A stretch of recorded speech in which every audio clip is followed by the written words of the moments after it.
Bonjour, un peu de culture série, ça ne peut pas faire de mal. Et si je vous dis prêtre gangster, fiancée tueuse, vampire junkie et suicide raté, vous me dites... Camoulox.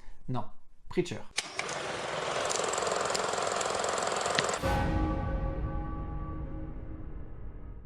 Alors Preacher est une série américaine diffusée depuis mai 2016 sur la chaîne AMC, celle qui diffuse The Walking Dead. C'est diffusé en France sur la chaîne OCS et la seconde saison vient de se terminer en septembre 2017. La série est tirée d'un comics bien trash et s'est adaptée notamment par Seth Rogen que l'on a pu voir dans des films aussi mémorables que Nos pires voisins ou Encloque manque d'emploi, mais qui a surtout été révélé par la série Freaks and Geeks. Quel est le pitch de Preacher? Jesse Custer est un ancien gangster qui a repris la paroisse de son père dans sa petite ville natale du Texas.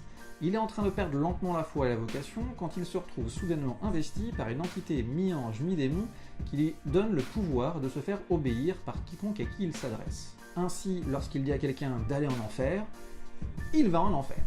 Autour de lui vont graviter toute une série de personnages superbement interprétés, tels que Cassidy, un vampire junkie mais très bon camarade, un patron d'usine totalement psychopathe, deux anges chargés de récupérer Genesis par tous les moyens possibles et imaginables qui ont l'air complètement perdus, ou encore Eugène, rescapé d'un suicide par fusil, ce qui lui donne cette bouche en forme de...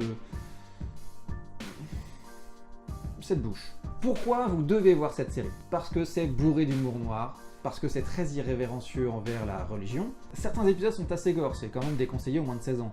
C'est très orienté série B des années 80, volontairement.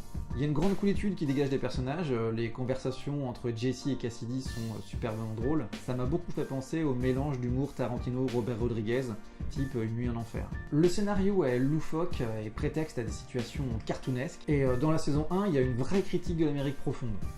Et c'est très drôle. Le petit plus, c'est vraiment les personnages féminins qui sont assez badass. Tulip, la fiancée de Jesse, n'est pas franchement fleur bleue. Elle boit, elle fume, elle cogne. Faut pas l'emmerder. Même la pauvre femme battue du premier épisode joue en fait avec son mari un jeu pervers, et c'est elle qui le mène à la baguette. Même si les situations sont complètement délirantes, le scénario tient en fait complètement la route toute la première saison, qui se finit de façon absolument magistrale. Alors passons au point négatif maintenant. La saison 2. Toute la saison 2. Elle est ratée.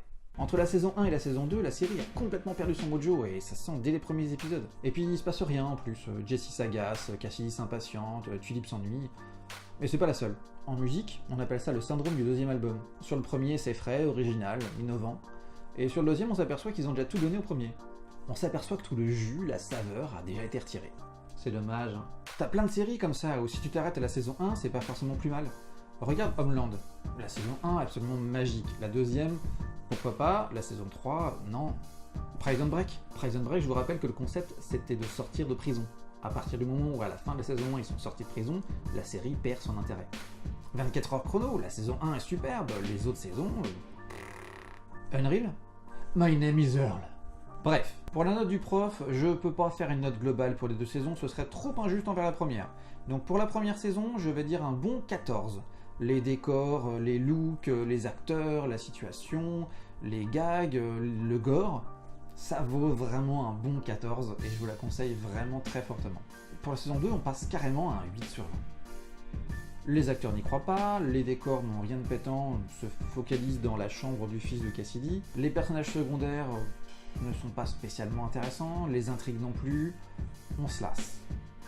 Je sais même pas si je jetterai un œil à la saison 3. Pour résumer, saison 1, oui. Saison 2, non. Hey, on va se consoler en se disant que la saison 1 est vraiment bien. C'est même pas le cas de The Mist ou d'American Gods. Pour mon prochain podcast, je vous parlerai de ce qui est pour moi la meilleure série comique de ces dernières années. Il s'agit bien sûr de... Tu veux le savoir, hein? Eh ben, abonne-toi.